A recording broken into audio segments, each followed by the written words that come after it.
Hi, it's Jamie, Progressive's #1, #2 employee. Leave a message at the... Hey, Jamie, it's me, Jamie. This is your daily pep talk. I know it's been rough going ever since people found out about your a cappella group, Mad Harmony, but you will bounce back.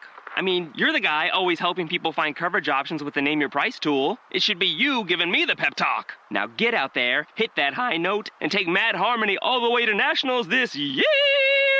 Sorry, it's pitchy.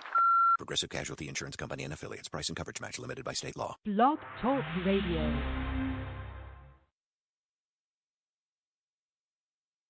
Alternative facts.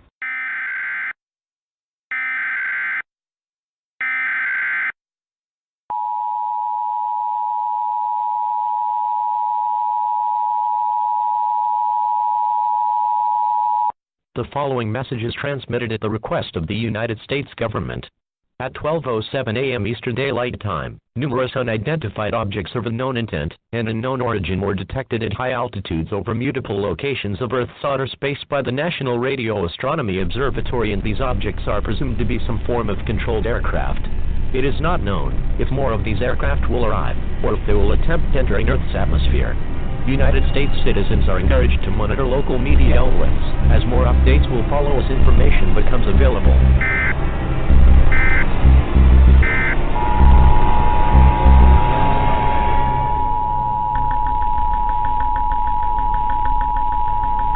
The following message is transmitted at the request of the United States government. Attacks by the undead have been reported in several states across the country. The dead are rising from their graves and are attacking the human race.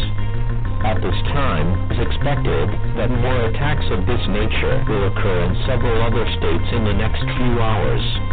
The intent behind their attack is unknown at this time. He has been observed that a or exchange of fluids is a method of transmission. This is an extremely dangerous situation if they crave the taste of human flesh. It is not known whether this event will last for hours, days, or even longer. Stay calm, as authorities have been dispatched to deal with these creatures. An all-clear siren will be sounded when this situation is under control.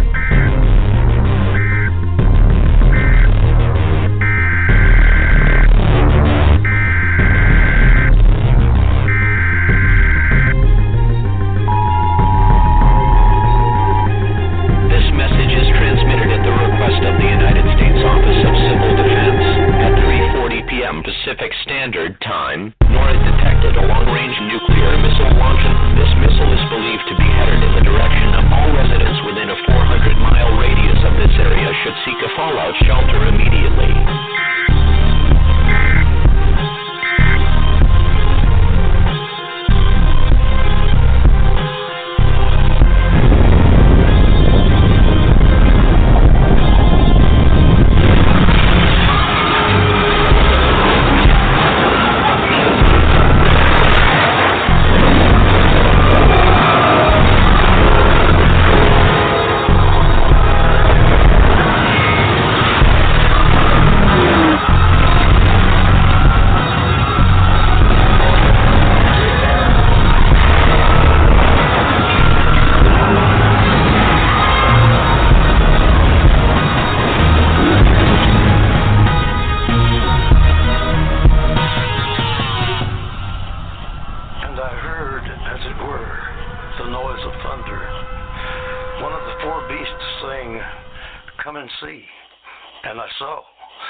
Welcome to Within the Chaos with your host, Rodney Shortridge.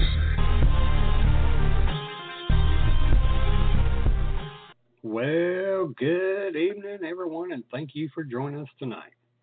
You can listen in by going to blogtalkradio.com/Within the Chaos, or listen in by phone. You can dial 323-870-4197. And you can also call in to ask questions to our guests at the same number, 323-870-4197. From deep within the heart of the Appalachians, I'd like to welcome everyone and thank you all for listening to Within the Chaos. My name is Rodney Shortridge, and I'll be your host tonight.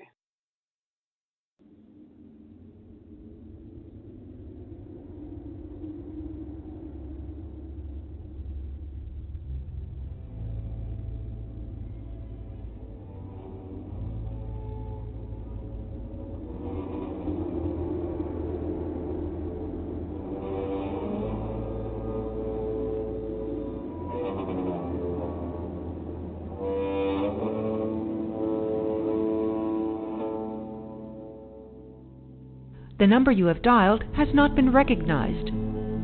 Please try again.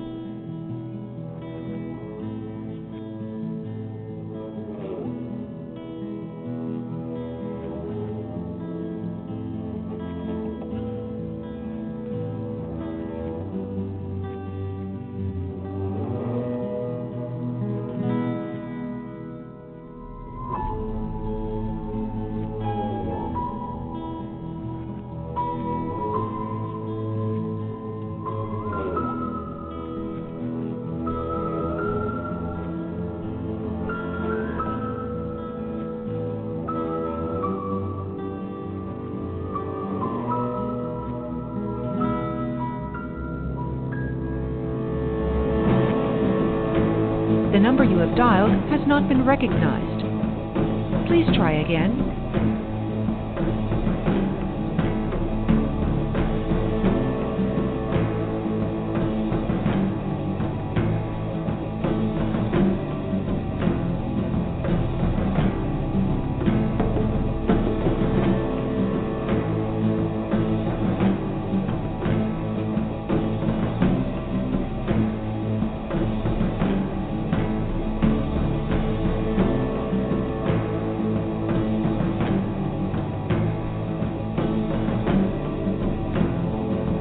The number you have dialed has not been recognized. Please try again.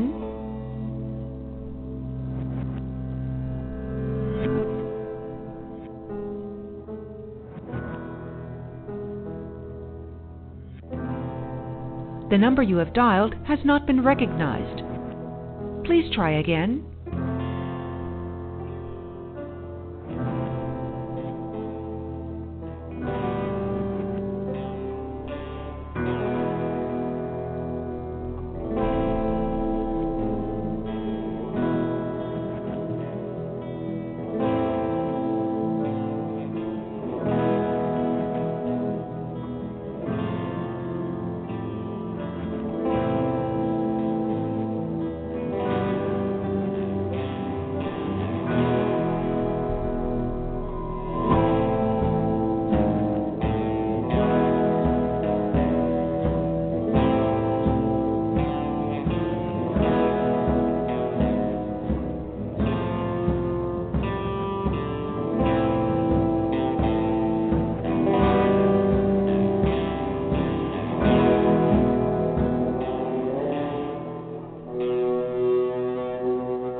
The number you have dialed has not been recognized. Please try again.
let it out, you never let it go.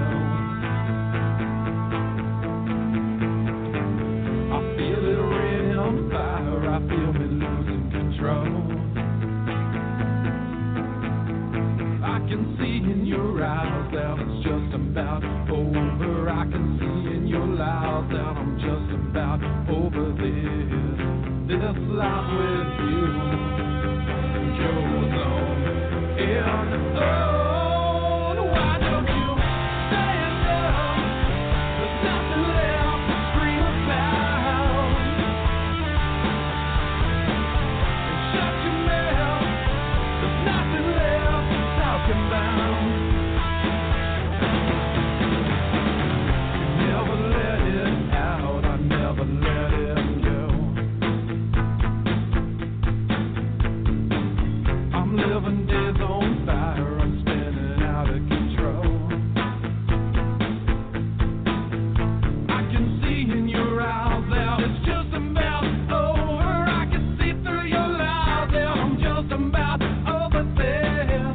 So why don't you tell me, have you lost your fucking mind? Why don't you stand up?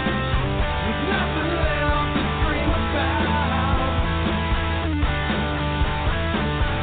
Shut your mouth. There's nothing left to talk about. Stand up, back it up and stand up now. Stand up. There's nothing left to scream about. Back it up. There's nothing left to talk about. You never let it out. You never let it go. You never let it out. You never let it go. If I can let it out, if I can let it go. Let's take it up. Back it up. Stand up. And stand up now. Stand up now. Stand up now. Stand up now.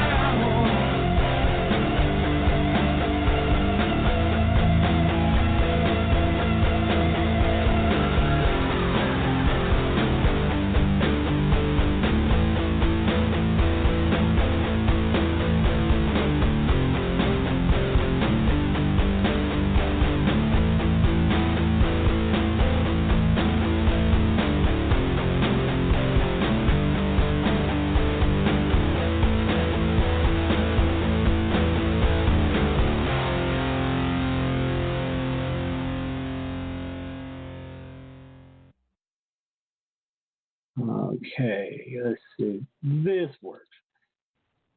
Can you hear me now? I feel like I'm on a Sprint commercial. Maria? Hi. Yeah, Oh, can you hear yay! me? Yay! We have connection. Wow, fantastic. Well, let me do a little quick intro. I am so sorry. The board has had tech problems for the past 3 weeks, and they keep saying they're getting it fixed, but it's becoming to be a pain in the butt. Oh, well, But, it's all good now. That's the main thing. Oh, thank you. Thank you for being patient. She's sitting there thinking, boy, I'm rednecks in Virginia, boy. It's all good. Well, tonight our special guest is that I finally was able to get everything connected is Maria Wheatley. Maria is an author, researcher, and second-generation dowser. And all you people that have commercials, you just got shafted. Sorry. So I'm going to go straight to it. Like I said, Melinda, it's an honor to have you. Maria. Melinda, Maria. There are too many M's around me. Maria, it's an honor to have you on the show. And again, thank you for joining us tonight. I'll just jump into this for our listeners. Could you tell them a little bit about yourself and what got you interested in studying ancient sites? Sure. Well, for a start, I live very close to a lot of the really powerful ancient sites in the southern part of England. So I live quite close to Stonehenge, and I live very close to Averyhenge, which is the world's largest stone circle. And I really got into ancient sites and dowsing through my late father. More recently, I've been looking into the people behind the ancient sites, and I really do feel that these power places, be them stone circles, pyramids, or different types of monuments, that there's a lot of energy behind those. And I've recently come back from Malta, which has some very ancient sites. So really, it's in my blood, I suppose you could say. Well, that's awesome. You're next. I'm next. You are a second generation dowser. What is a dowser and how does it work? Yeah, that's a really good question. Dowsing is really just like an extension of our sixth sense, where we can use a dowsing instrument, for example, a pendulum or an L rod, and we could use these instruments to find an invisible object. I mean, I suppose the most familiar that we can connect with dowsing is water divining, or water witching, I think, as you call it in the States. So you could find anything from underground water to, for example, ley lines, earth energy, lost objects. So it's really just kind of asking questions to an instrument, to a pendulum or an L rod, to try and locate different substances. And it's really, really easy. I mean, I teach people, I can teach even across Skype. It's that easy to do. And once we can douse, we can start to decode our own homes to see if our homes have got geopathic stress. And geopathic stress simply means like negative earth energies or grid lines, for example, and we can begin to understand our homes through the energy of the earth and grid lines. Well, we're in the paranormal, and I have a paranormal group. What is your opinion about paranormal groups that use dowsing rods, to try to make contact with spirits, and does it really work? Well, yes, I've done that myself because I do house clearing, of spirits and things like that. So yes, so dowsing can be a really good medium to connect with the energy of the house to see if, because in my personal experience, a lot of spirits in homes are attracted to a particular type of toxic earth energies. A bit like, a magnet will attract something, and you can start to communicate with the energy and with the spirit by using a pendulum. Is quite handy for that, or indeed an L rod. So yeah, you can build up a conversation. You can build up what's going on behind the scenes. Well, I know here, in the Appalachian Mountains in the States, when I was growing up, my dad would use a tree limb from a cherry tree to find springs in the mountains. And to my surprise, it worked. Have you ever used a cherry tree limb as a dowsing rod, or can it be used as a dowsing rod? In the UK, the most popular type of wood to use for water divining and to find the most powerful part of the spring to well bore would be using hazel or willow. That's the traditional wood that we would use. But I mean that's just tradition. In theory, you could use any wood. I've used hazel to find the head of the spring before now. So yes, it would work. Well, can someone be taught to use dowsing rods, and how would someone learn this skill? It's really easy to douse, and everyone and anyone can do it. So I've taught dowsing for over sort of 20 or so years now, and there's not one person I've really met that can't douse. And it's really simple. You just use three main skills, and one of those skills is information dowsing, and that's simply asking the dowsing rod a question. Is my home associated with grid lines? Is my home associated with underground water? And you'll get a yes or no response, for example. Once you have information dowsing, you can employ what's called directional dowsing, and this is really, really easy. You literally just ask one L rod that you're holding in your hand, to show you the direction of X, whatever X is. It could be an underground stream. Show me the direction of the underground stream, and your rod will point to the general direction of your invisible target.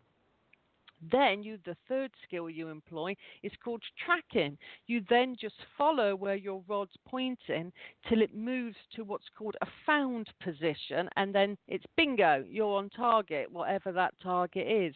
So really it's employing three very simple basic skills to find anything from underground water to ley lines to energy points in the earth to vortexes in the earth, and you begin to understand the land upon which you live, because it's great to find water, obviously for well boring, but a particular type of like aquifer water is very unhealthy to live above. It generates what's called geopathic stress. And long-term exposure to this form of geopathic stress will lead to a kind of breakdown in the immune system over year after year after year. So it is very important to find these underground streams if we live above them, and to negate them with particular types of geopathic stress devices, or simply by making a copper coil that can negate those energies. Okay.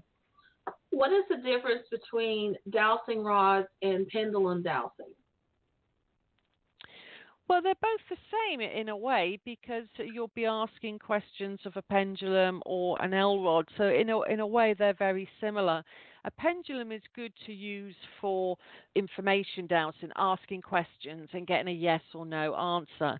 The L rod is much better if you want to locate something and track it. It is really easy to do, and it's very visual. You'll see your rod swing, and you'll be able to follow it and find that which you've asked to find.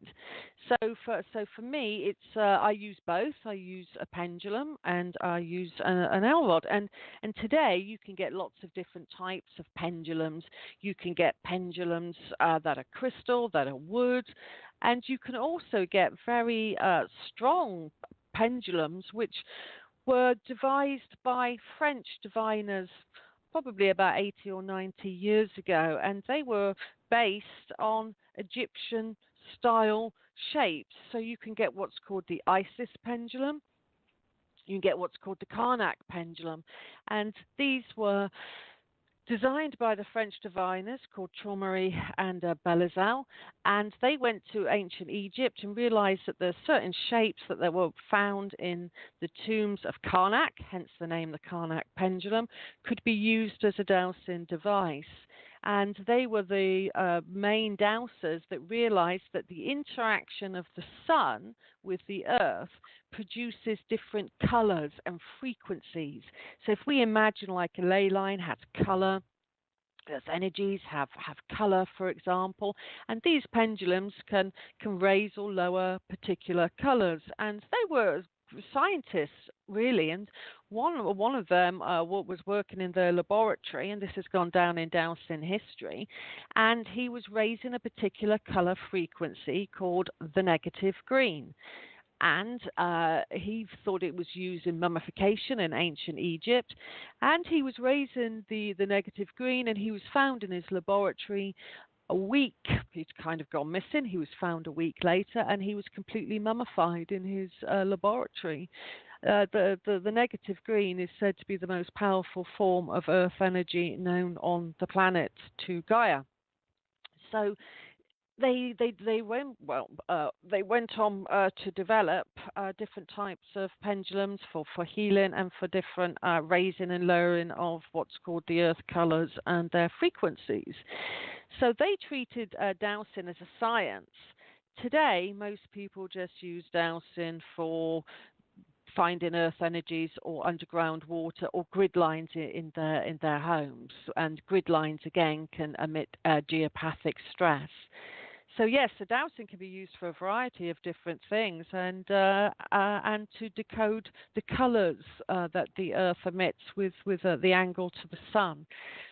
is quite a fascinating branch of dowsing.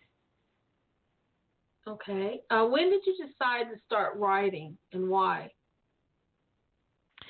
Well, I started writing my first book. Gosh, it must be about sort of 10 or 15 years ago now, because I lived so close to Avebury Henge, and Avebury Henge is the world's largest stone circle in the world, and I found with my co-author some very long lost solar alignments there, and decoded the place in terms of Earth energy, and thought, I'd like to put out a book about that called Avebury Sun, Moon, and Earth Energies, and that was my first book, and it was. And Avebury is such a powerful place because it contains a massive stone circle of 100 standing stones, inside of which are two stone circles called the Northern and the Southern Stone Circle.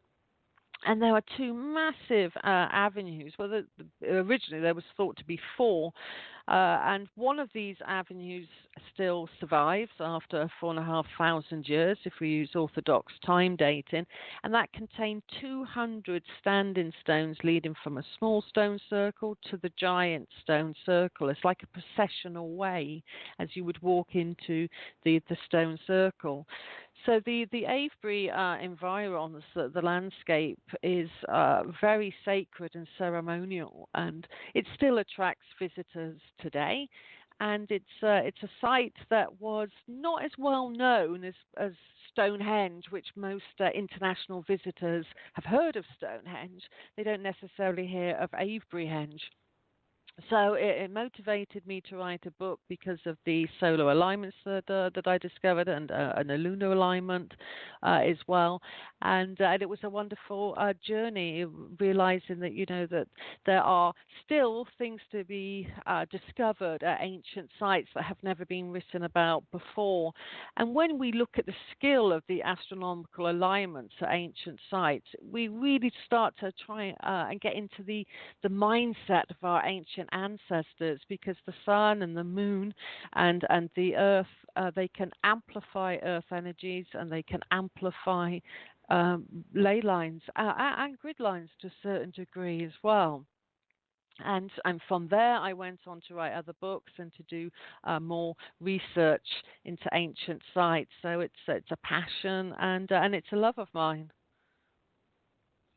How can people go about getting a copy of your book?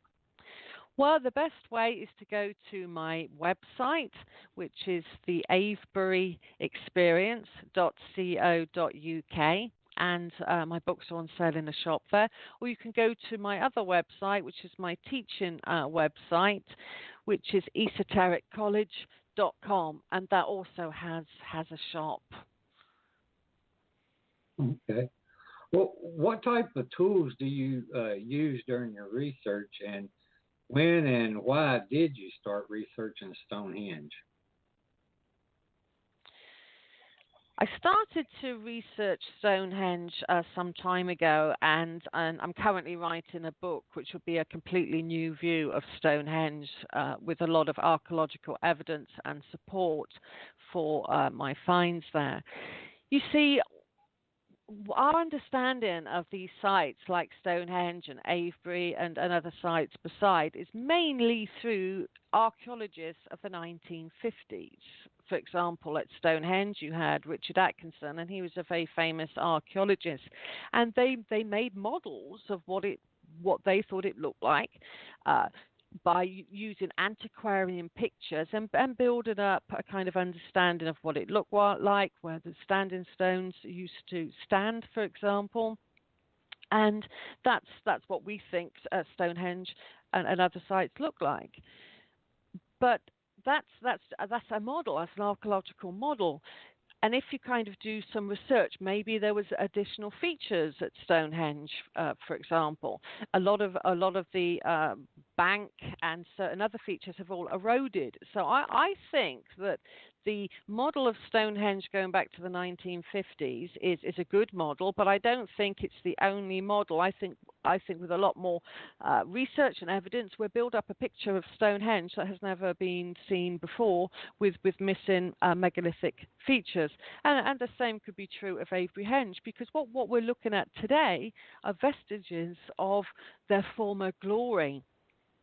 And we need to build up a good understanding. And today we have absolutely amazing archaeological techniques, such as LiDAR, which builds up a kind of hidden picture of where certain features were. So we can use technology to discover the ancient past, and we can use good old-fashioned research at university archives or long archaeological report previously been written, and through all of this we can build up a picture.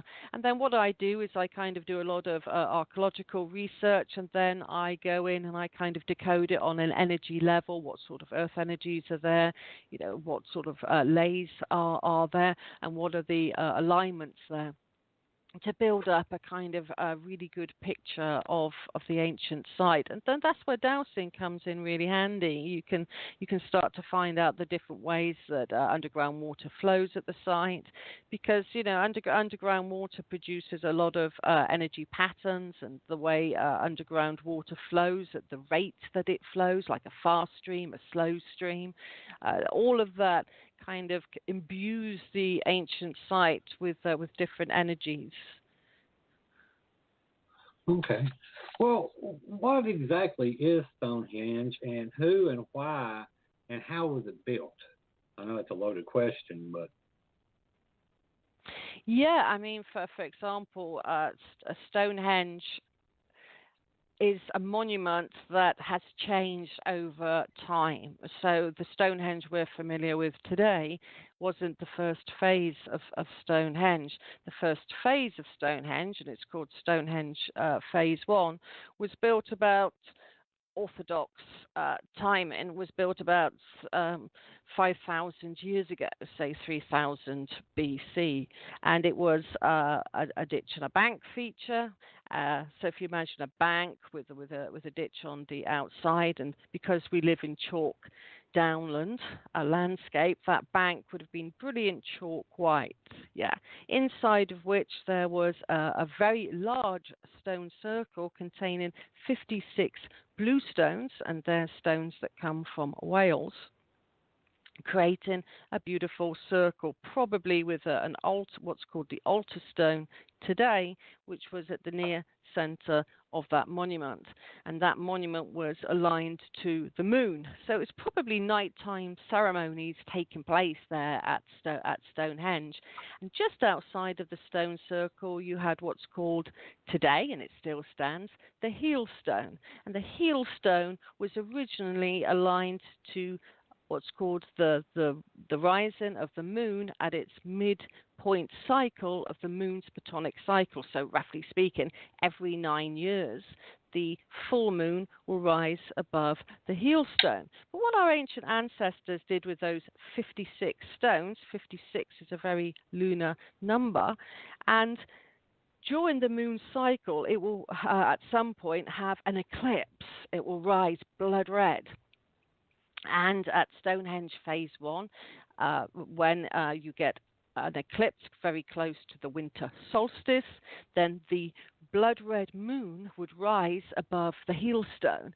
So I think that the Stonehenge Phase 1 was a lunar monument for nighttime ceremonies that could have been, very, very, very dramatic. And when you were inside that stone circle, seeing that blood red moon rise must have been a wondrous event, as it still does today.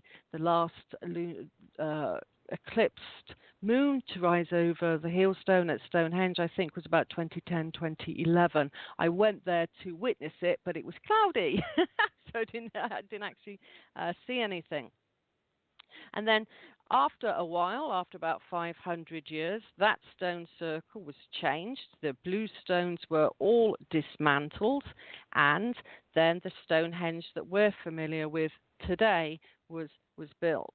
So Stonehenge has had many different incarnations. It's had many different phases. And the Stonehenge we're familiar with today, phase 2, had very large sarsen stones that were transported from 17 miles from the Marlborough Downs, where I live.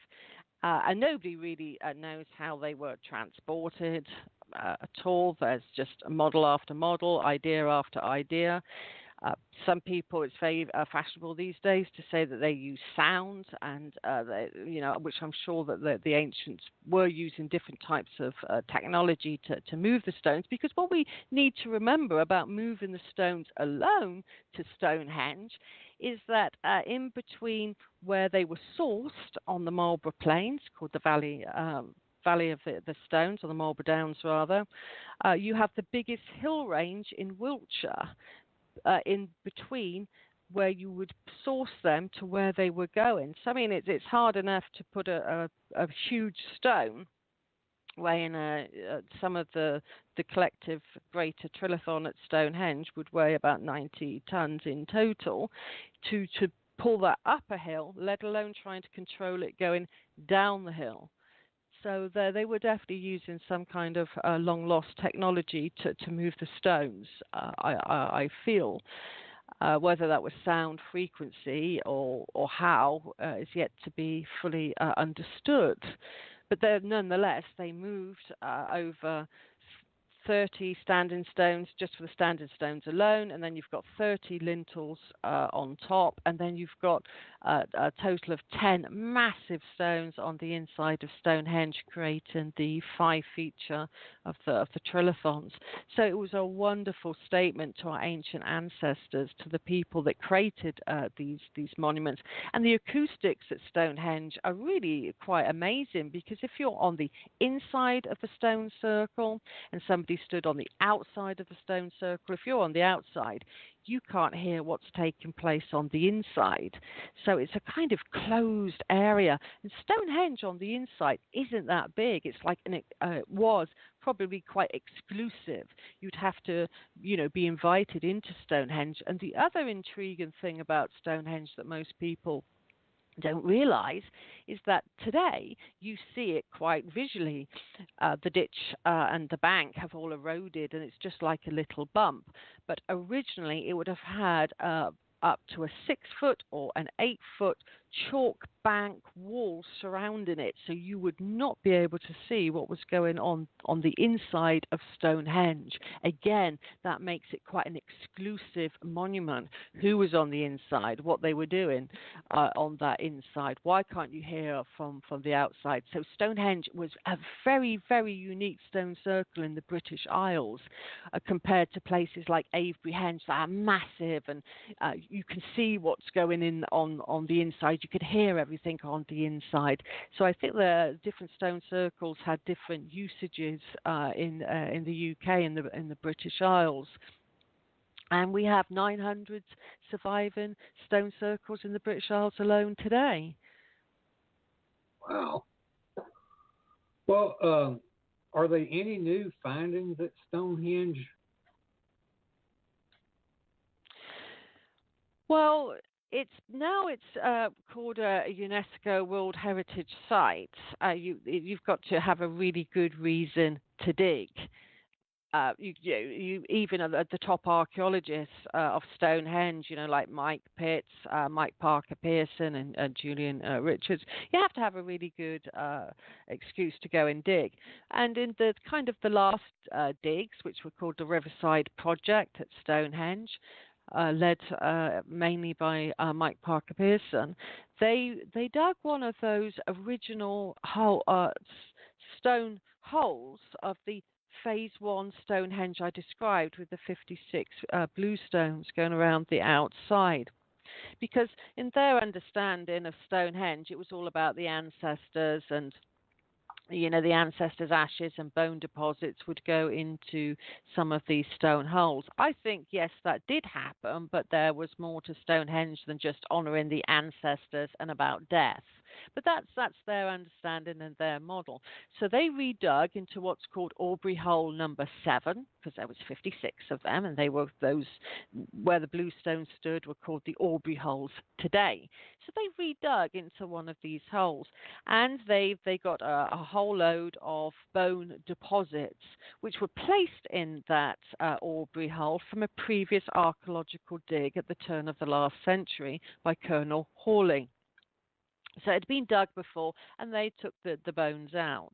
And to their surprise, after the bones had been analysed, it came out that they were predominantly women that had been put into the burial deposits at Stonehenge. And I'm in agreement with that, because I think Stonehenge Phase 1, which I described as a lunar monument, was a very feminine monument because of the association of the moon to the goddess, for example, and the evidence of more women are buried at stone circles in the Neolithic period. For sure, than males. So perhaps it was about a priestess hood was occurring at Stonehenge in that era of the Neolithic, and the Neolithic is in its heyday around about 3000 BC, and I feel that these people were slightly different in appearance than what we look like today. They had longer skulls, and maybe their sensitivity was heightened due to their longer skulls than we have. Certainly their brain capacity was bigger, and these people, the long-skulled people of Stonehenge, were amongst the first to lay out the monuments on lathes and earth energies. So when we look to the Neolithic monuments, which are the oldest in the ceremonial landscape, and they were constructed by these long-skulled people, it was the long-skulled people that understood Gaia's energies, earth energies, and placed monuments upon them. So they were the first to mark out these sites worldwide, because when we go to ancient sites in Malta, for example, and I've just last month come back from a tour that I did in Malta with a group of lovely people. We had a great time. The Hypogeum is a monument in Malta, which is truly fascinating, because if you imagine that there's a lot of limestone bedrock in Malta, the Hypogeum was a monument that went 2 stories down into the earth, into solid bedrock.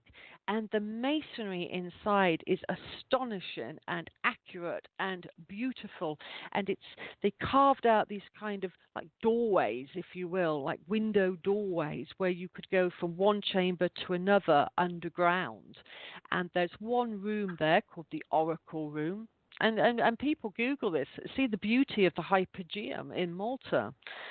And one particular room is called the Oracle Room, and that's where if you said a word in the Oracle Room, it would resonate throughout every other chamber, and there's numerous chambers in the Hypogeum. And when it was first excavated in the 1920s and 30s by Professor Samet, he discovered 10 long-skulled people in the Hypogeum. So they were associated with the long-skulled people as well, although they're in denial of contact the museum to have a look at these long-skulled people.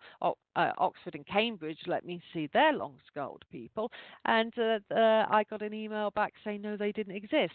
But it was a huge archaeological account in the National Geographical magazine in I think it was May 1928 or 29 that said that these long-skulled people exist.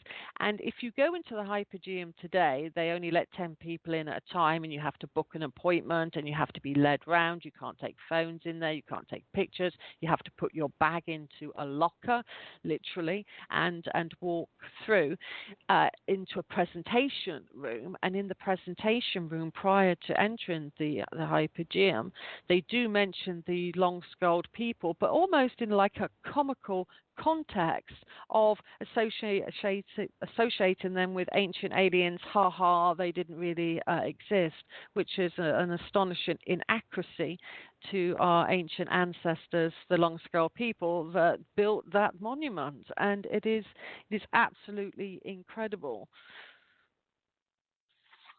Yeah, it is. It's amazing. Are there other structures like Stonehenge around the world?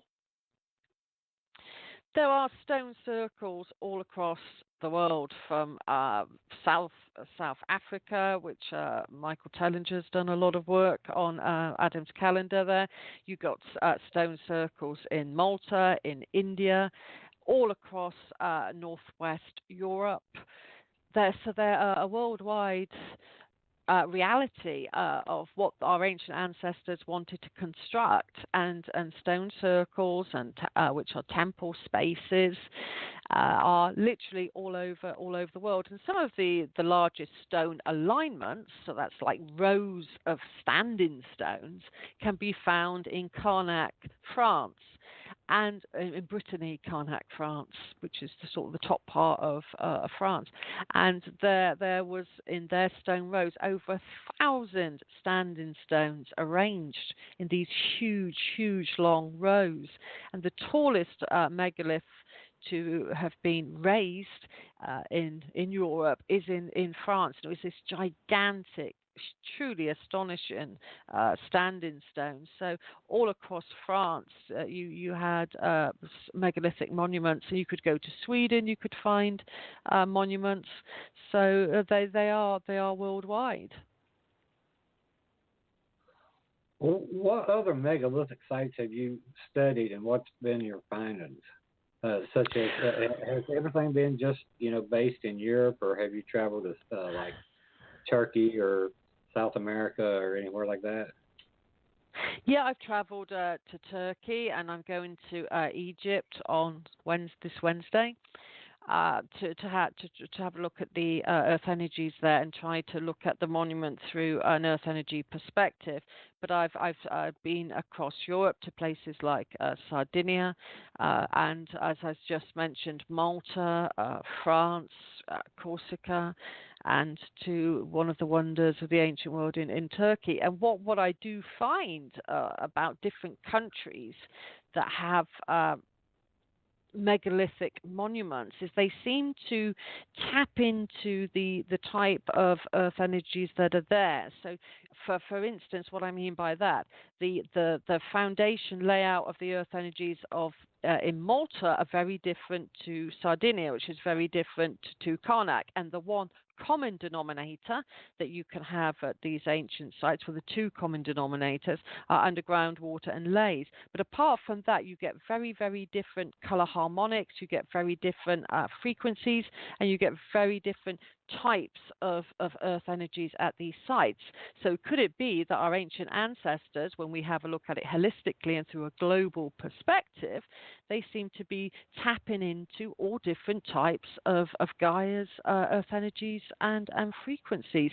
And the lays, or the ley lines as they're commonly called abroad, the lays, they tend to link these monuments like certain grid lines would link them.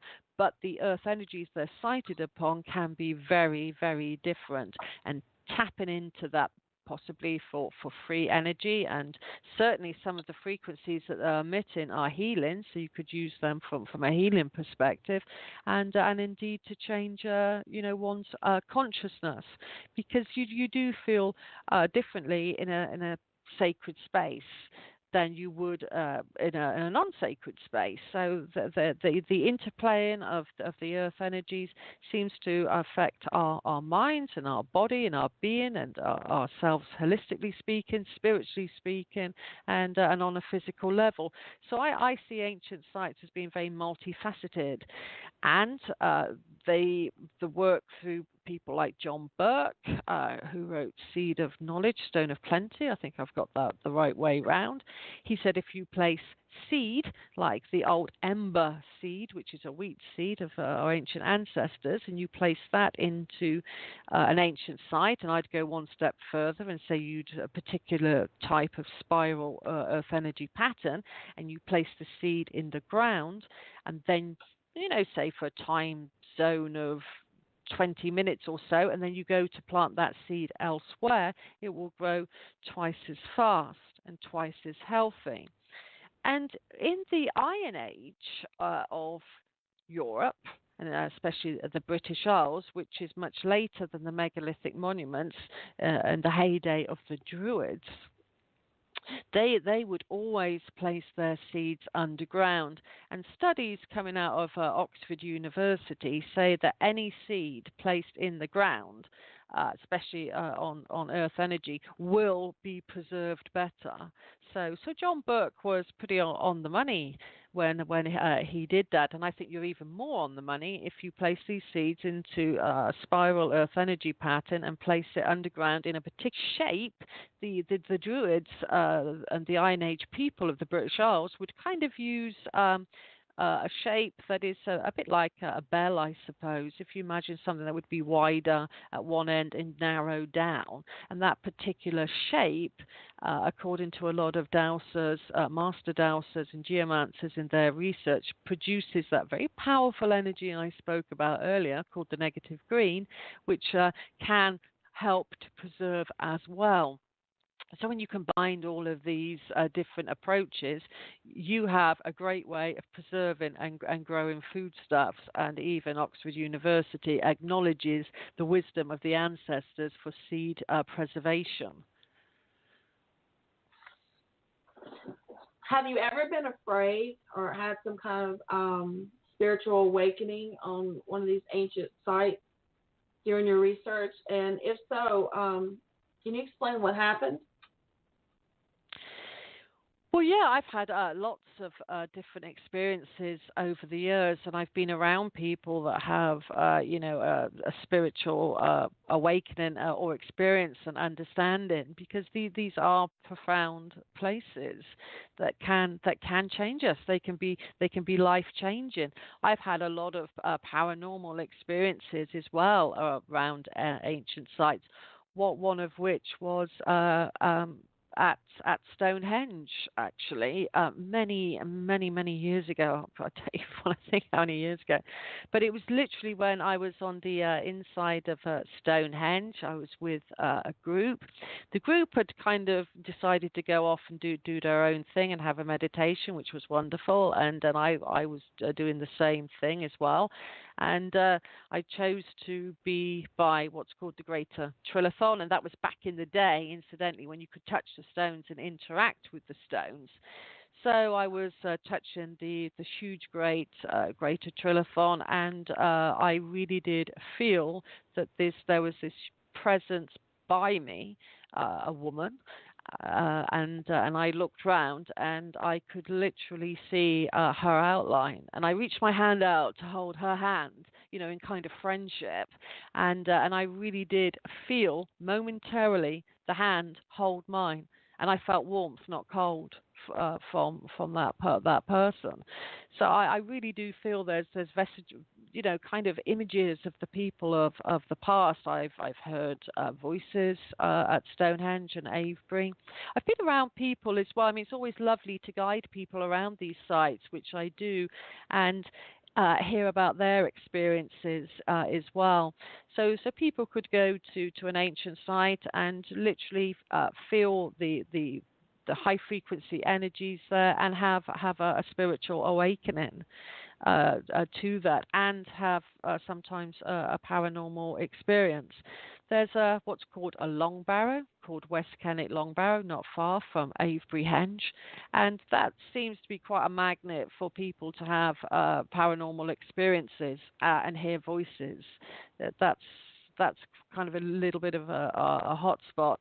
And Silbury Hill, which isn't that far from West Kennet Long Barrow or Avebury Henge, a lot of people see huge orbs coming out of Silbury Hill, as I have myself, normally around the winter solstice.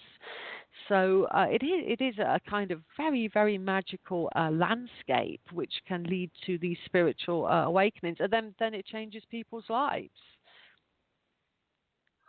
Well, I know you spoke about the long skulls, and I'm sure that's kind of a disturbing fact about what happened to these people. But have you ever been at a site, an ancient site, that you ran into anything, any other evidence that was really disturbing to you? Disturbing in what way? Well, maybe the cause of death or of the people, or I see what you mean. Yeah, I mean, again, these sites have layers of different history, and some some sacred sites aren't necessarily sacred. There can be some dark energies at some of the sites. Most of them, I would say, are quite harmonic, but there are one or two places that were associated with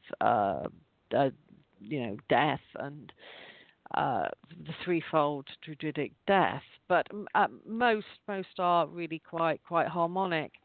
And when we have a look at lesser well-known sites, like we've got sites in Scotland, in Aberdeenshire, they're really very very powerful, positive places, and I feel that they're if we use them in a correct manner and our intent is very good, then we will get a good reception back. But they're in Wiltshire. There's a strange entity that has been associated not just with places like Avebury and Stonehenge, and it's called locally the Entity. And that seems to travel around, and it's quite an archetypal type of entity where you have a large, tall figure that could appear in your bedroom or wherever, and with a kind of like hag aspect of a witch, which always has like black eyes, and they will press down on your chest. That's been associated with this area, and it will appear and cause a bit of havoc from time to time, and then they just disappear and then reappear. I think there are guardians to ancient sites, and I think if we go there with a good respect and intent and honour the spirit of place, the ancestors, and the guardian, then I think we're on very safe and beautiful territory. And a lot of modern day druids would do that in their ceremonies. That's what you do. You honour the spirit of place, the ancestors, and the guardians of these sites, and then we can interact very well with them. And there's an ancient site in Oxfordshire called the Rollright Ring, and that's a stone circle that still retained its circular shape, and that's very, very powerful, where we must remember sites like Avebury and Stonehenge no longer retain their circular shape, so they're kind of ruinous. But when you have a stone circle proper, it produces what's called form energy, and form energy is produced by the circular shape alone. So you could draw a circle on a piece of paper. You could cast a circle of salt in your living room if you choose to do so, or draw it with chalk, and that alone starts to emit off and release concentric circles of energy, and that's called form energy. And that's why occultists have always cast circles in salt, because it produces form energy, and form energy can manifest things. So when you're at a stone circle and it's produced in form energy because of its circular shape, such as the Rollright Ring in Oxfordshire, and the most complete stone circle in England is called Swinside in Cumbria, that retains the most stones in a stone circle. Fantastic place. I'm going there in July with a group, and you can go to the aveburyexperience.co.uk to have a look at when I'm going to Swinside. And these stone circles can assist in manifestation. And around these stone circles, you always get folklore associating with manifestation, like a big black dog was seen. Black dogs are often associated with ley lines. They're associated as a guardian of the leys in the UK. Then you also have manifestations of like an old-fashioned gypsy caravan, because the energy of the manifestation is very strong there. But again, if we go there with our right intent and we want to manifest something in our lives, then stone circles are wondrous places for that. through the form energy. And form energy is easily doused. Places like roll rides, you just literally stand on by the stones of the stone circle, walk forward as if you're heading towards the center of the stone circle with a dowsing rod in what's called search mode. That's pointing straight ahead and parallel to the ground, and you're walking forward through the form energy. When it hits a positive band, it will swing towards your body, leave it in that position, carry on walking to the center, and it's quite a magical process. When it hits one of the negative bands, because they're called polarized bands of form energy, the dowsing rod will swing back into search mode. Carry on, and when it hits another positive band, it will swing and touch your body again. So it will swing in and out as you're walking in and out of the form energy. So I think, occultists of mystery schools, they took the idea of having the protective stone circle to manifest spirits, etc., through the ancient idea of a stone circle, which can do exactly the same. And then once you have a stone circle proper, I'm using rollright because that's the nearest stone circle that retains its circular shape to me. You have, and the form energy interacts with the kind of megalithic energy, and it spins round and round and round and round, and then you always have a standing stone offset to the stone circle within the circle, which is often called the exit gate of the energy. So if you imagine the energy spinning round and round and round, and then it spins off through the exit gate. So if you walk around Avebury Henge with a discerning eye, then you will notice that you have a huge offset stone in that stone circle. If you go to Stonehenge, there's always one offset. It was stone number 60 there. You go to Rollright with the offset stone. That's where the energy is strongest. And if you take an electromagnetic detecting equipment and you take out all the man-made noise, of which there's a lot now with our Wi-Fi mobile phones, and if you take all of that away, you will find that at that exit gate, that's the most powerful place within a stone circle. And you get that at Swinside, you get that at Castle Rig, you get that in the stone circles of Ireland. So I get people, when I take them out to these ancient sites, to stand in that position. How does that energy feel there compared to elsewhere? So the exit gate at a stone circle is its most powerful keynote. It's the main megalith. It is the main player there. Wow. Well, have you found any high levels of radiation at any of these sites? And if so, do you have an explanation as to why? I've detected that different radiation levels at different ancient sites. They are certainly associated with it, but it's almost like it's inexplicable in a way, because if you go to Aberdeenshire in Scotland, you have some wonderful ancient sites there. They're called they have a recumbent feature in them, which is two standing stones, like a slab stone in between, and quite often they're aligned to the moon's metonic cycle, and that's where the moon rises on the same day at the same time as it did 18.61 years ago. And some experiments done probably about 30 or so years ago, found that if you were inside a particular stone circle in Aberdeenshire, that when the moon was rising in that metonic cycle, the radiation levels flared up and then dropped down. And then you go to the center of some stone circles, which I have, called the Sanctuary, which is quite close to Avebury Henge, and I was with Rodney Hale. He's done some work with another author called Andrew Collins, and both Andrew Collins and myself really respect Rodney. And it was Rodney that was taking these readings, and I just put him into the where. I said, if we take a reading here, I think it's going to be a bit different, mainly through the earth energies. I said, the earth energies are stronger here. And at the Sanctuary, it was much, much higher in the center of the stone circle, which is non-existent now. It's just concrete markers marking it. So it's in the earth, not generated by the stones in any way. It was much higher in the center than it was outside. today with no stones there, and and every now and again they do seem to flare up with celestial events like the moon cycle or the solar cycle, such as the summer solstice and the winter solstice. They seem to be like trigger points. It must be the angle of the Earth as we're going around the sun could be one of the key contributing factors.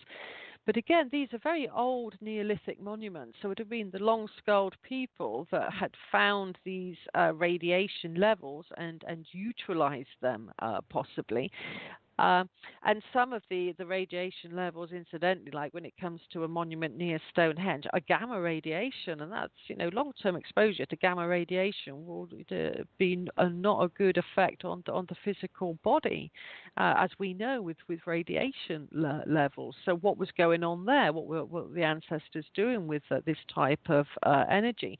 Again, I think perhaps if the long-skulled people had more sensitivity, maybe just through to the shape of the skull, they could sense and interact with these energy points, and that's what I think they could sense it. And it's also been known and proposed that at one point in mankind or womankind's evolution, there was a crossover of our senses. And by that I mean our very, very distant ancestors had predominant senses of hearing and smell. And animals have that, so they smell things really quickly and they adapt to that situation. Today, our prominent senses are seeing and hearing. We no longer have. We still have smell, obviously, but it's not so prominent. And it's been suggested that as these senses were changing from smell to hearing to adopt sight and hearing, there was a crossover sensory perception. So people could smell color, see sound. The senses were crossing over, and if that indeed is correct, and if that was happening to the Neolithic long-skulled people, their whole perception of everything would have been different through their senses, because their senses were more heightened than what ours is today. And I really do think that was occurring, and I think they could hear the earth energies and maybe even smell earth energies. We tend to detect them with our sensitive side, and we tend to detect them with dowsing instruments or electromagnetic instruments, whatever. I think that the long-skulled people had a sensory perception of these energies, and they experienced it on a much, much different, far more profound level than what we do today. You keep mentioning the long-skulled people, and what I've read about them, are they humans or are they something else? Because of what I've read about the skull cap and how the incision, they only have one or two compared to we have three. Yes, I mean that is indeed a fact. That's correct.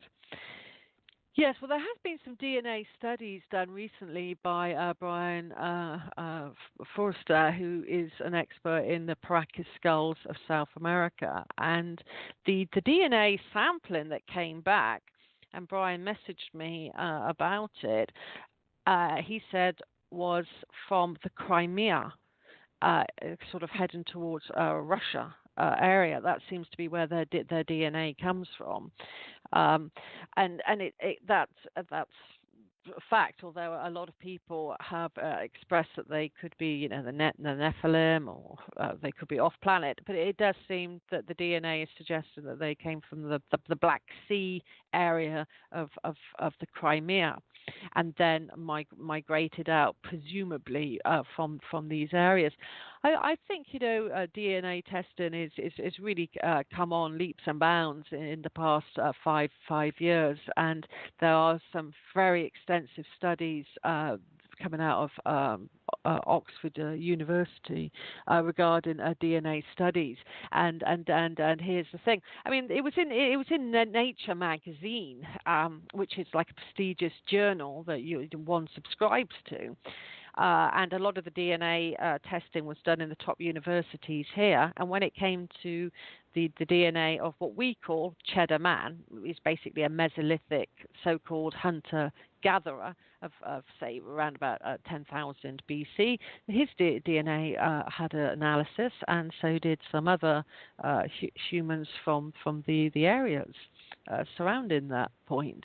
And it came back that he was very dark-skinned with blue eyes, and that was what was put out to the media, that's what he looked like. And they always make our ancestors look quite bedraggled by either having scruffy looking hair or scruffy looking animal clothes, and that is certainly not the case, because by the time of the Neolithic you had very fine woven fabrics. So I mean they were looking very similar to us, and not how they're portrayed on the TV. But here's the thing: I've recently done a course, at Oxford University in archaeology, and we were questioning that, and it turned out that yes, they could have been Mediterranean looking with very dark skin and blue eyes, which would have been quite startling and most beautiful to look at, but it could have also been black DNA. So our ancient ancestors, these long skull people, could have been very, well, they definitely were very, very dark skinned, and they weren't very tall in the UK. The so-called giants, of which people like Ross Hamilton, Jason Jarrell, and Hugh Newman have researched, came after the Neolithic period. So the long skull people, dark long skull people here, were quite short as well in stature, no more a man 5'4", 5'6" tops, and women on average, 5 feet or slightly under. So they had quite small in height, and then dark in skin.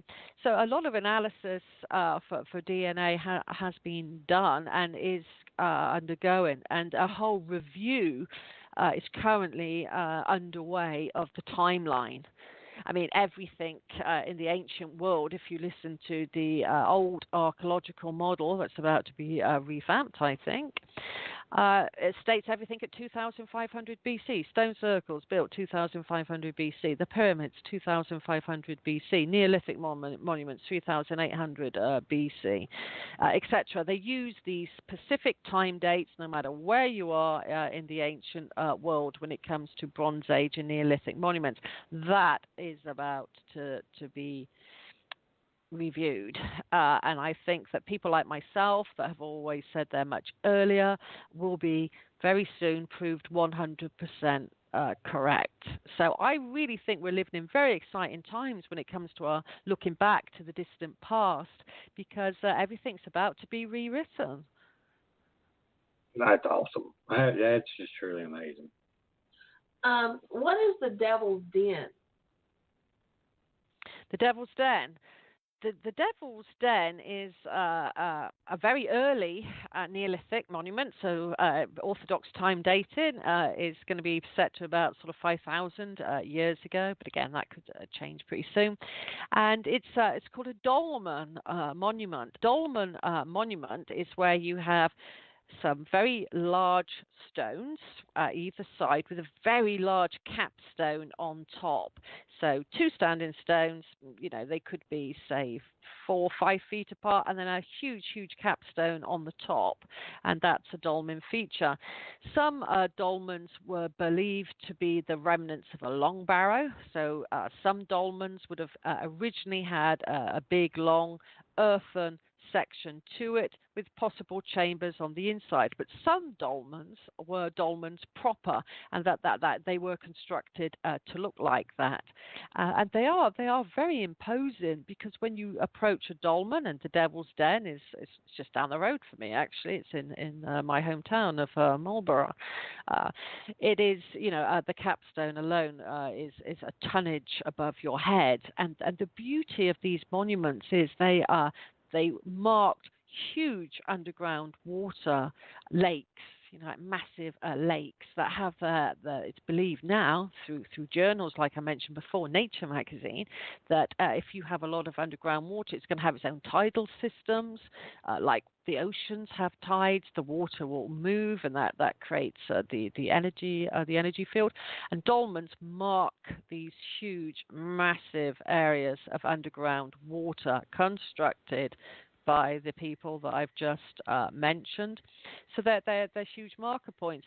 And the Devil's Den wasn't a lone dolmen. It created what's called a dolmen corridor. That's where you get a dolmen, and say a mile later you have another dolmen, and a mile later you have another dolmen, a mile later you have another dolmen. So it's almost like a corridor, and they marked all of these different areas and a huge river that linked to the lake at the Devil's Den. Again, you get dolmens worldwide in Algiers, everywhere. Malta, wherever you had the ancient people, you had dolmens, and they were marking these energetic points and massive underground river flows. And in Nature magazine, I think it was probably about five or 6 years ago now, it was proposed by some scientists that these underground water systems could even have their own weather systems if they're deep enough in the ground. So you could have vapors rising and producing, not rain like we experience it, but very fine vapors of rain falling down in these underworld places of water. And these underground places were considered sacred. And even much later in the Iron Age, when you come to the Druids, the Druidic peoples of the British Isles, the interface of a place where you have water meeting land was deemed very, very holy, and you would put in an offering to that because the water was classified as being very, very sacred, and you had a lot of water centers in the Iron Age that were said to be very healing places as well, rivers and lakes, because the Druids saw everything as being alive and living, and you could interact with the water spirits. So water has always been very close to the spiritual people of the British Isles, peaking in the Druidic period, where we know that they had healing temples that the Romans took over, basically, where they came and sort of dominated this country. So water offerings still occur today in Druidism, in living Druidry, but we find that the most artifacts of the Iron Age are placed in water, and used to have these ancient sites that had causeways, wooden causeways that would lead out to the middle of a lake, for example, and you'd place the offering in there. And it's actually thought that's where the Excalibur, King Arthur's sword, of Arthurian fame, came from through the Druidic offerings of placing swords into lakes. That's that you'd always place a sword or a knife into a lake. So we think that's the kind of rollover of remembering the ancient Druid traditions of placing a sword. Because if you place a sword, I have a sword collection actually, from the Bronze Age right to a massive Templar sword. And if you place a sword like the Druids did, and this is ceremonial, not to hurt anyone, there is something very magical when you place it into the water. The ripples of the water make the sword seem almost like 3D, so you can really see why it was associated with the Lady of the Lake coming out of the water with Excalibur.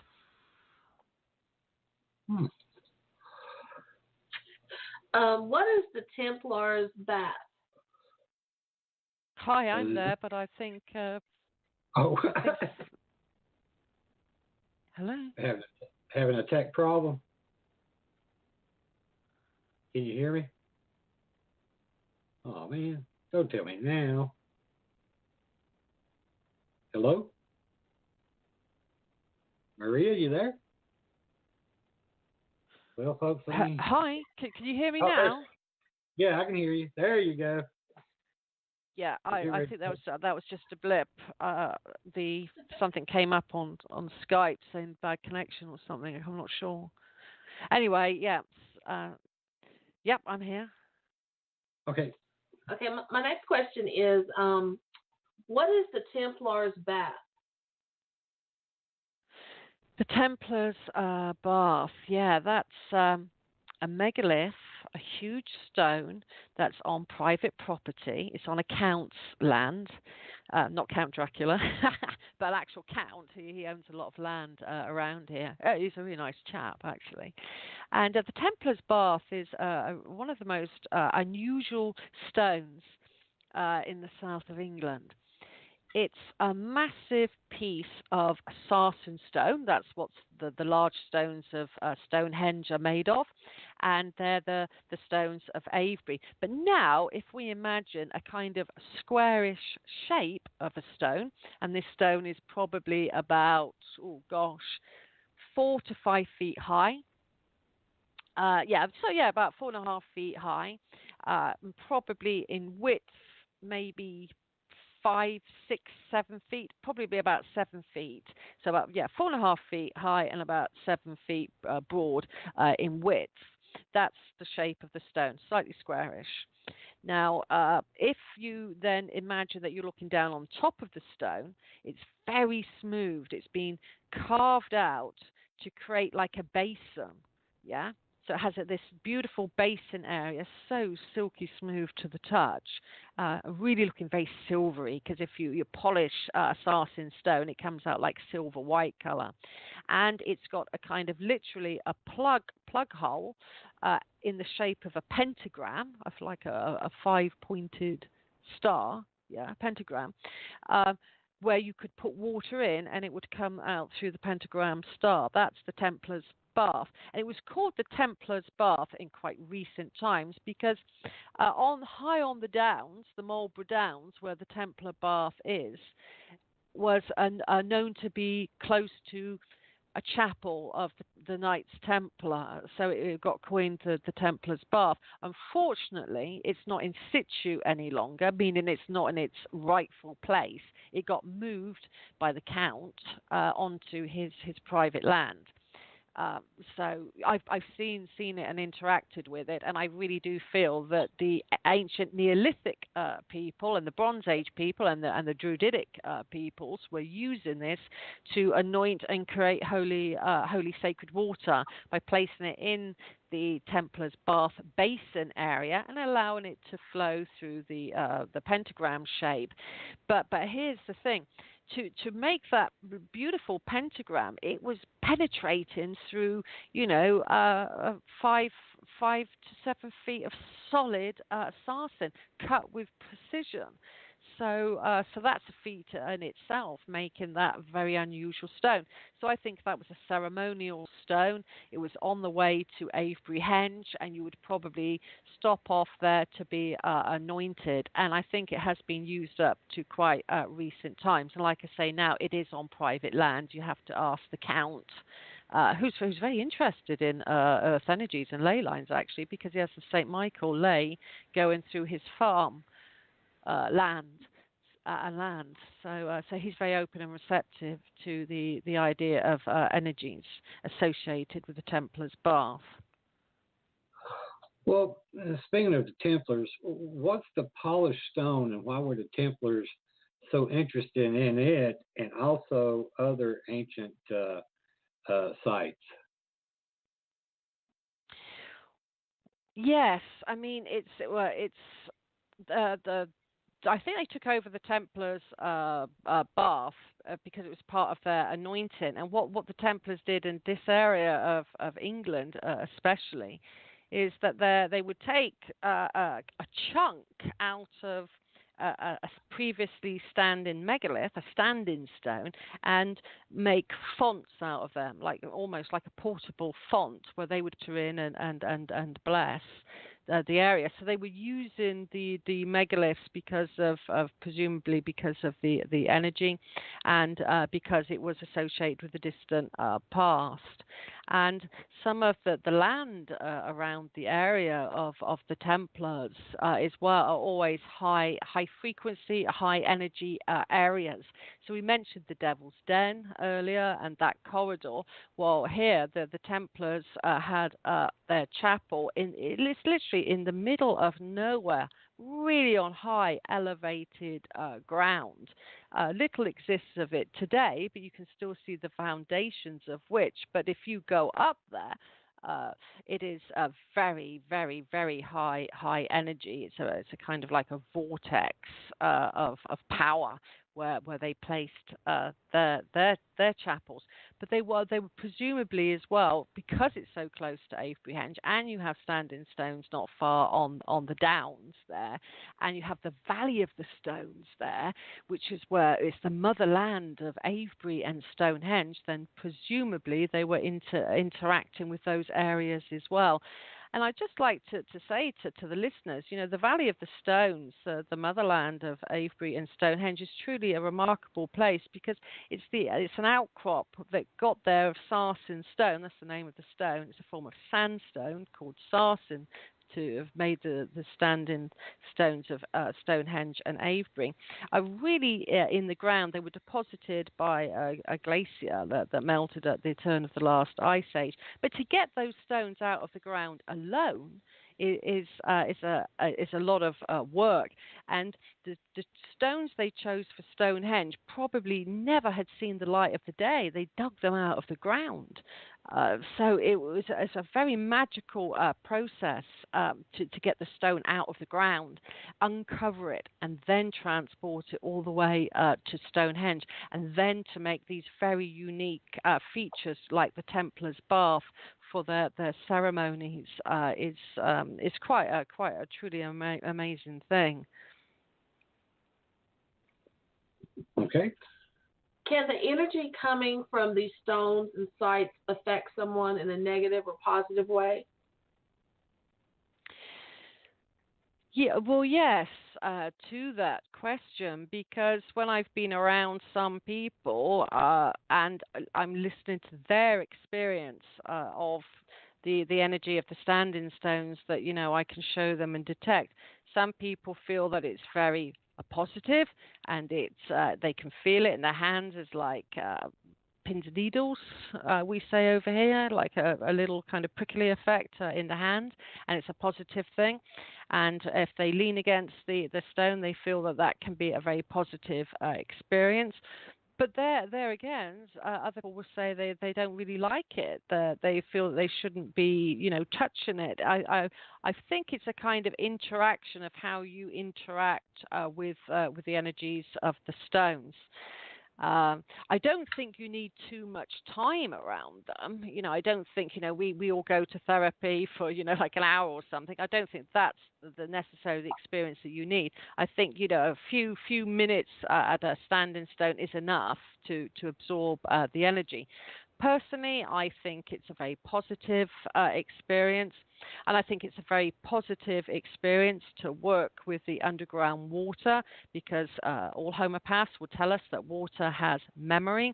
We're made up of our body water. We're 75% water, and I think if we interact with the underground water to almost like cleanse and heal our body water, then that's a really positive, rejuvenating experience, because I'm a great believer there's not just our brains that hold on to memory, as indeed it does, of course, but I think our body water does on a very subtle emotional level.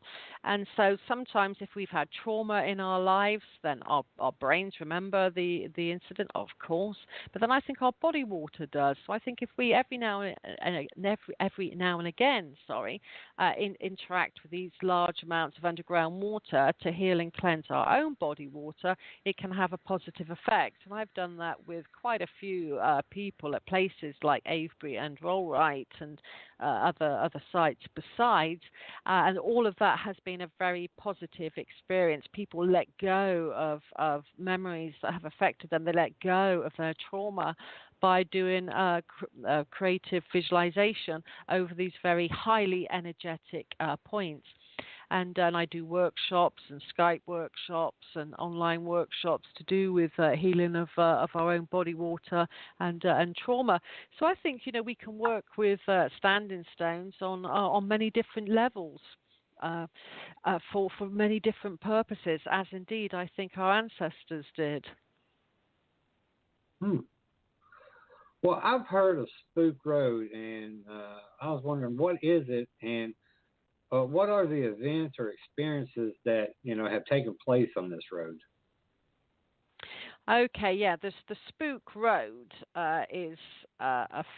was coined by Paul Devereaux during the Dragon Project. And just to put it into context of where it is, it's literally the road that runs past the Rollright Stones. I'm bringing a book out on Rollright actually pretty soon for the summer to talk about all the different types of experiences there.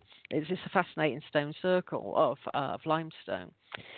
So you have this stone circle, and across the road you have an outlying standing stone called the King Stone. And not far away you have what's called the Whispering Knights, which is a dolmen, long barrow feature. And it's associated with a myth that there was a legendary king, possibly a Danish king, called King Rollo. He happened to bump into a witch at Longcompton, and that area is associated with witchcraft. It always has done. Everything around there's called Witchwood underline. And anyway, the king, King Rollo possibly, bumped into the witch, and she said he could be the King of England if he could go take 7 strides to see a nearby village called Longcompton, and he wanted to be the King of England, so he took the 7 strides, but at one point this mound raised up and blocked his view, and he couldn't be the King of England, and then the witch turned them all to stone. So that's why they're called the Whispering Knights, the dolmen, because that represents the knights that were conspiring against him. The king's men, all of his soldiers, turned to stone and created a stone circle. And the king's stone is obviously King Rollo himself. Now, the road that runs by these megalithic features is a part of what's called the Jurassic Way. It's an ancient road in part, not all the way, but it's an ancient road going back to probably the Mesolithic period of 10, 15,000 years of usage.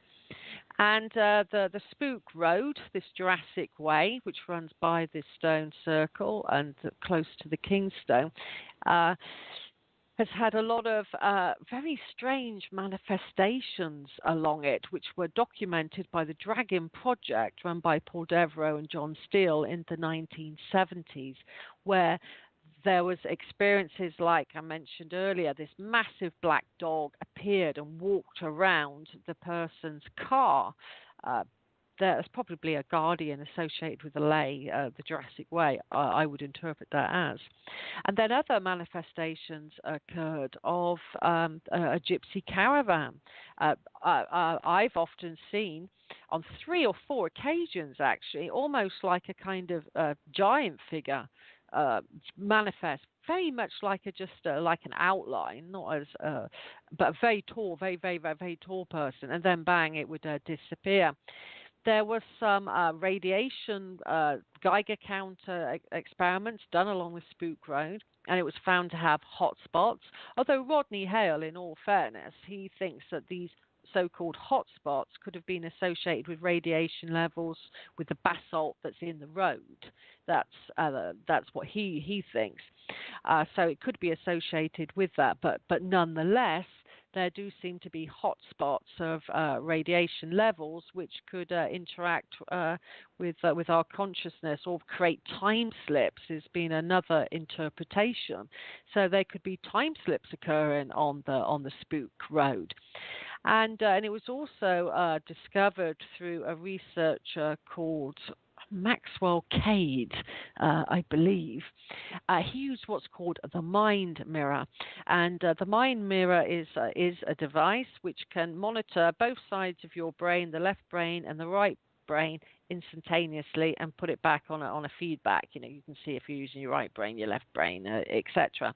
And it was discovered at the Rollright Stones that if you move towards the stones, your brain is registering a difference if you move away from the stones. So as you move towards the stones at roll right, your brain is picking up on its energy field. It's now undeniable. So when we, use all of these different sort of equipment, we begin to, understand the energies of these stone circles, and they can trigger right brain activity. And if you've got right brain activity, you're more intuitive, you're more sensitive.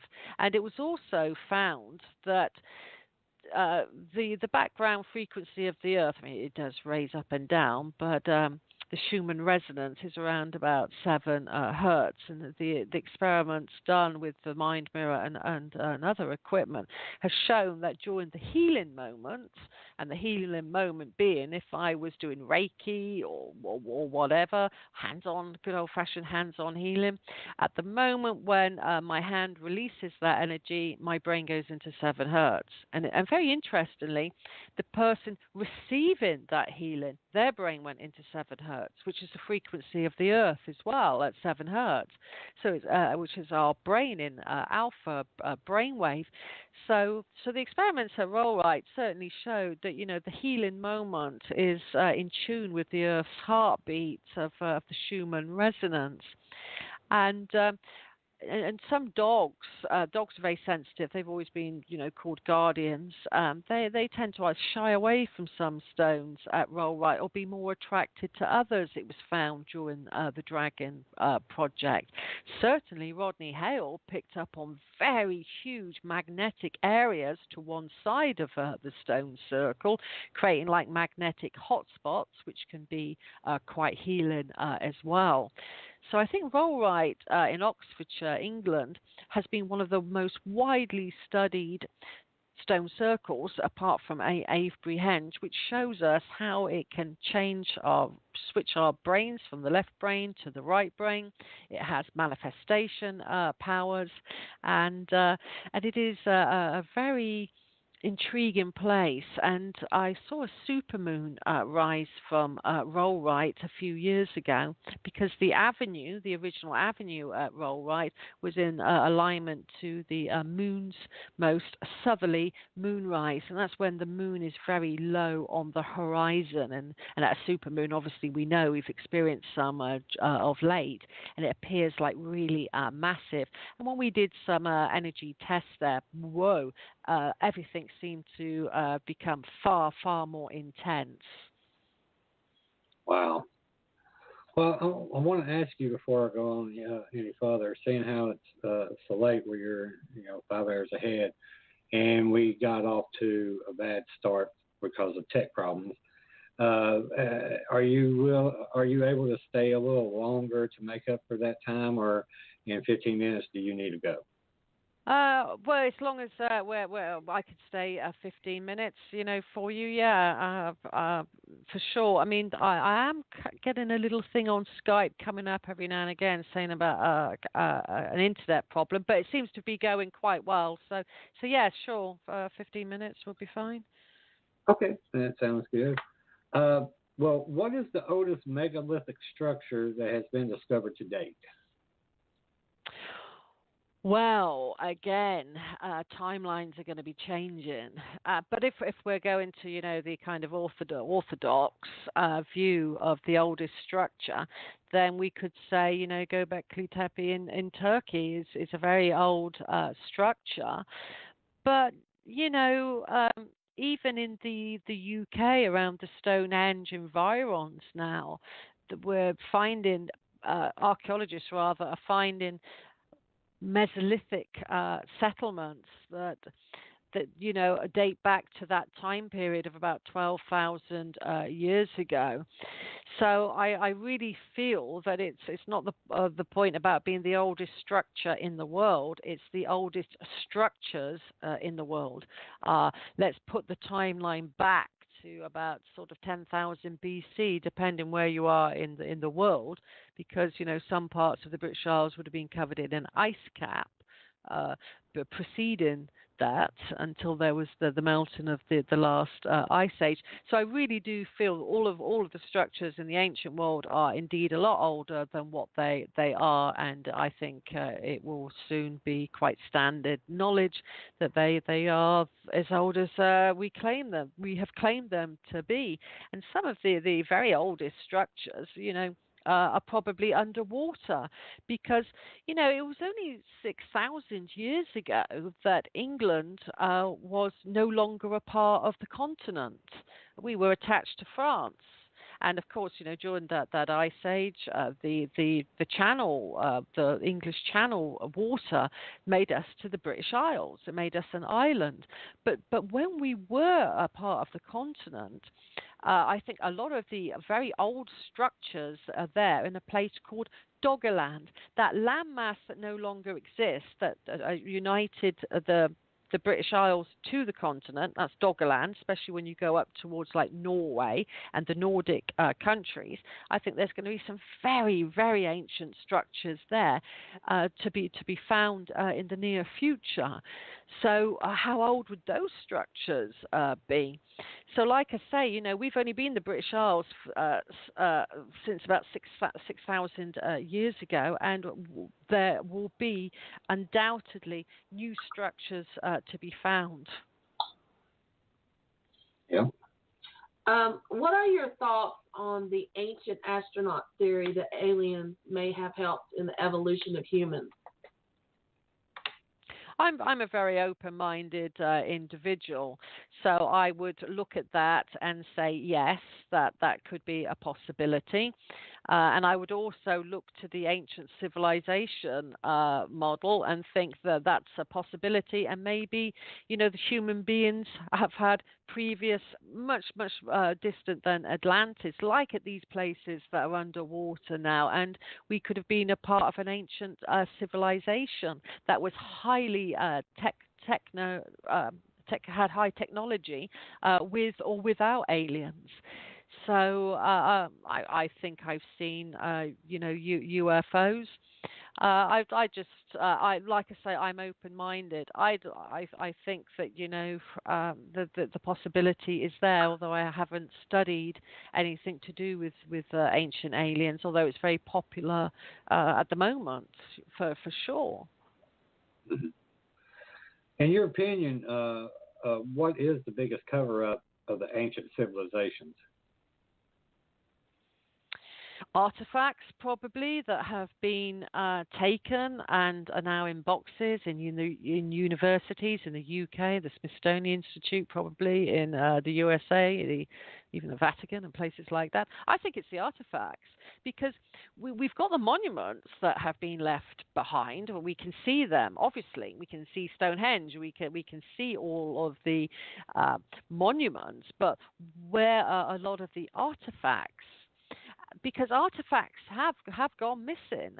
We know that because if you look to antiquarian reports, especially some very, very old ones in what we call the Elizabethan period, which is about sort of the 1500s, when Queen Elizabeth I was reigning the British England, rather. During that era, hundreds and hundreds of years ago, they were talking about some really strange artifacts at Stonehenge. They were learned people at the time, and they knew Latin and all different sort of ways of writing. And they found an artifact that they couldn't figure out what sort of metal it was. Was it lead? Was it tin? Was it tin mixed with lead? It had strange hieroglyphics written upon it. It was found at Stonehenge. They called it the lead table. So presumably it was like a rectangular shape with hieroglyphics on it. That went missing. Where's that artifact? And then I really do feel that it's the artifacts that are kind of missing, and could even be in private collections, or they could be in a box ready to be rediscovered at a university. Well, that's true, and that's a sad thought. Where do you believe the ancient civilization began? Yes, I mean that's a loaded question. to be truthful, I don't know. What I do see is that ancient civilizations, are worldwide. And like in these lost continents, be that Atlantis, Lemuria, Doggerland, and all of these other places. So I feel that it's like we go through cycles, humanity, and that possibly that there may, I don't know where the birthplace is, but I do see that there is evidence for a technologically advanced ancient civilization that constructed these monuments and monuments that we will find beneath the seas in the future. Where they were seeded on the planet, I don't know. Well, what's your plans for this year? Now, we're almost out of time. And do you have any projects that you'll be working on this year, and any of them that you can discuss? Yes, I mean I've got a recent book out there, published in the United States by Ozark Mountain Publishing. It's called Druidic Soul Star Astrology. It looks at, because I'm an astrologer as well, it looks at how we can ascertain our spiritual heritage and information about our past lives by transforming our astrological birth chart into a soul star chart. Really easy to do. That's available on Amazon, on Ozark Mountain Publishing, and on my websites, theaveryexperience.co.uk or esotericcollege.com. I'm always available to teach dowsing and tarot and esoteric subjects, so check out esotericcollege.com. I'm going to Egypt pretty soon with Kerry Cassidy of Project Camelot and various other tours. I'm about to bring out a book on Stonehenge, which will be hopefully out next year, and I've got a book on Rollright Stone Circle coming out pretty soon for the summer. And the research I'm doing in Stonehenge, and it will be about other sites across Europe as well, will be wonderful when that comes out, and I'd like to talk about that with you at some point. So go to my websites, and if I do readings as well, like I do Soul Star readings across Skype. So it's always a good good resource, Skype, when it works, as it does most of the time. So check out my websites and check out my new book, Druidic Soul Star Astrology, and it's been great talking to you guys. Oh, it's been great talking to you. And again, I apologize for the tech problems. I've had to apologize for the past 3 weeks, but I'm getting good at it. But I have a ton more questions for you. So next time, if you come back on, which I hope soon, and we can discuss more, because there's a lot more things I'd like to delve into. And again, I thank you so much for being patient with us. And even though Hillbilly Hicks, can make a boo-boo now and then.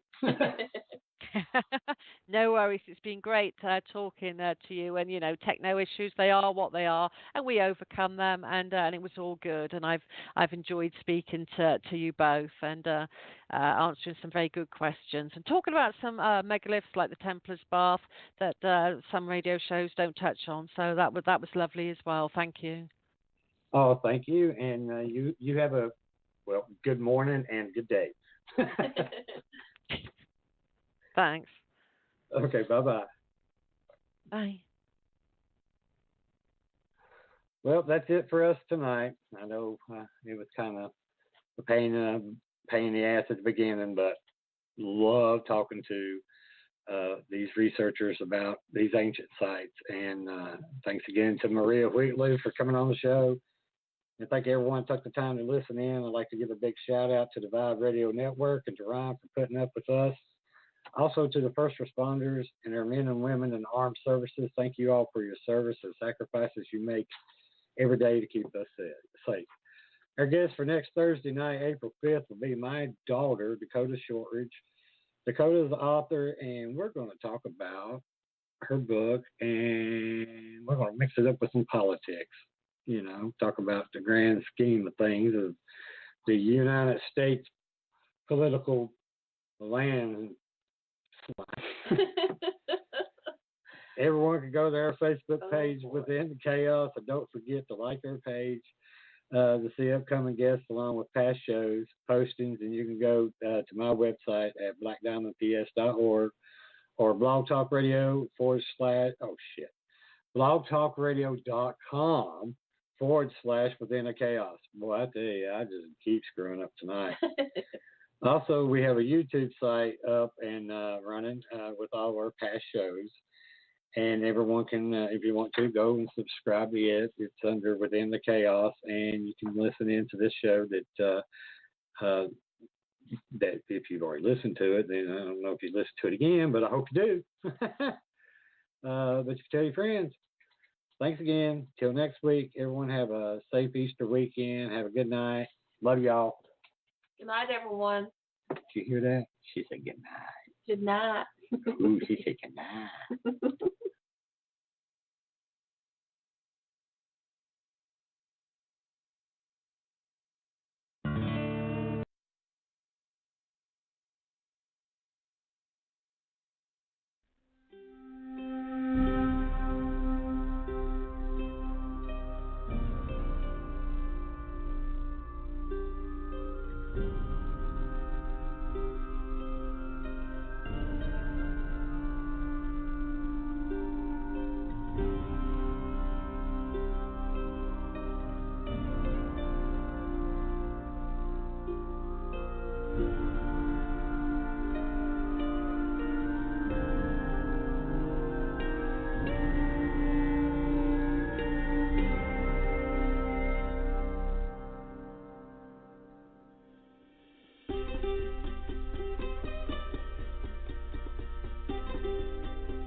Right now, save 60% off absolutely everything at Gap Factory and 50 to 70% off at Banana Republic Factory. And at both stores, save 40% off clearance. Plus, don't miss Banana Republic Factory doorbuster dresses at $19.99 and Gap Factory logo hoodies for the family from $14.99. What are you waiting for? Search our store locator for your nearest Gap Factory and Banana Republic Factory stores or shop us online.